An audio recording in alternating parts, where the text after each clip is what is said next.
As I'm sure you know, I had many good people to choose from, all of them dedicated to this country and to getting us back on the road to prosperity and peace. And I am very grateful to all of them and honored by their willingness to serve with me. And I'm going to continue to rely on their support and counsel during this campaign. And after we win this election, when the real work begins,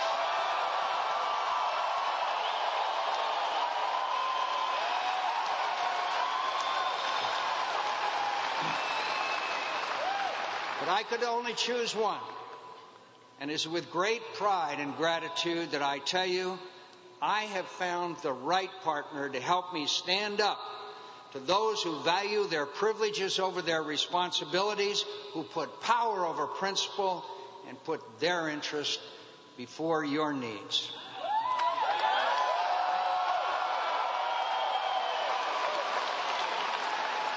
I found someone with an outstanding reputation for standing up to special interests and entrenched bureaucracies, someone who has fought against corruption and the failed policies of the past, someone who stopped government from wasting taxpayers' money on things they don't want or need and put it back to work for the people, someone with executive experience who has shown great tenacity and skill in tackling tough problems, especially our dangerous dependence on foreign oil. Someone who reached across the aisle and asked Republicans, Democrats, and independents to serve in government. Someone with strong principles, a fighting spirit, and deep compassion.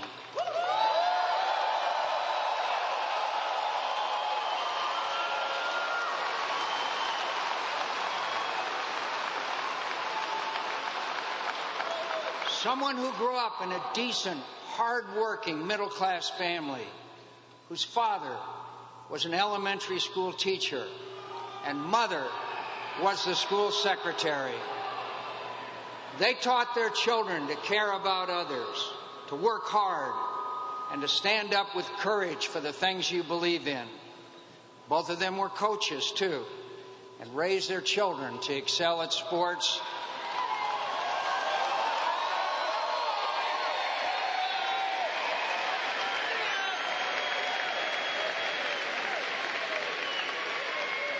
And I'm sure they taught them skills that will surely come in handy over the next 2 months. The person I'm about to introduce to you was a union member and is married to a union member and understands the problems, the hopes, and the values of working people, knows what it's like to worry about mortgage payments and health care and the cost of gasoline and groceries. A standout high school point guard, a concerned citizen who became a member of the PTA, then a city council member, and then a mayor, and now a governor.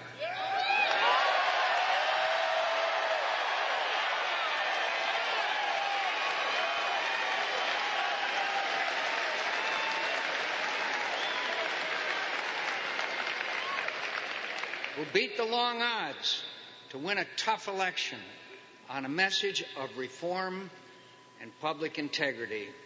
And I am especially proud to say in the week we celebrate the anniversary of women's suffrage, a devoted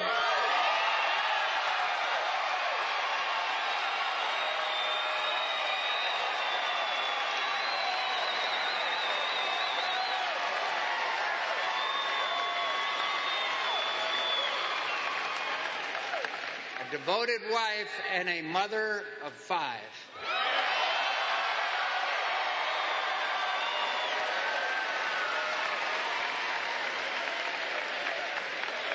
She's not from these parts, and she's not from Washington.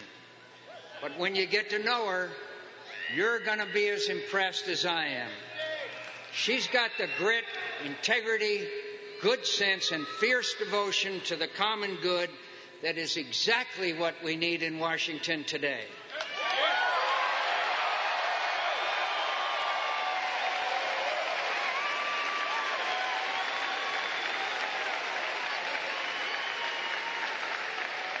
She knows where she comes from, and she knows who she works for.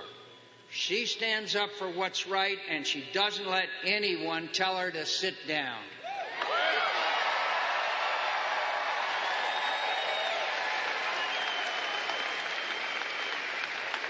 She's fought oil companies and party bosses and do-nothing bureaucrats and anyone who puts their interests before the interests of the people she swore an oath to serve.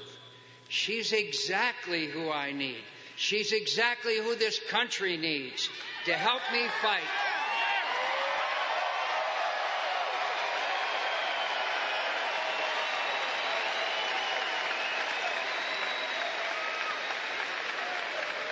To help me fight the same old Washington politics of me first and country second.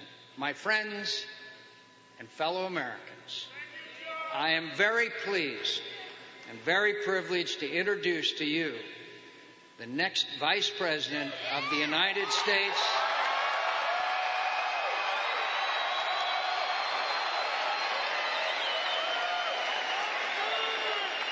Governor Sarah Palin of the great state of Alaska.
Thank you, Senator McCain and Mrs. McCain, for the confidence that you have placed in me. Senator, I am honored to be chosen as your running mate.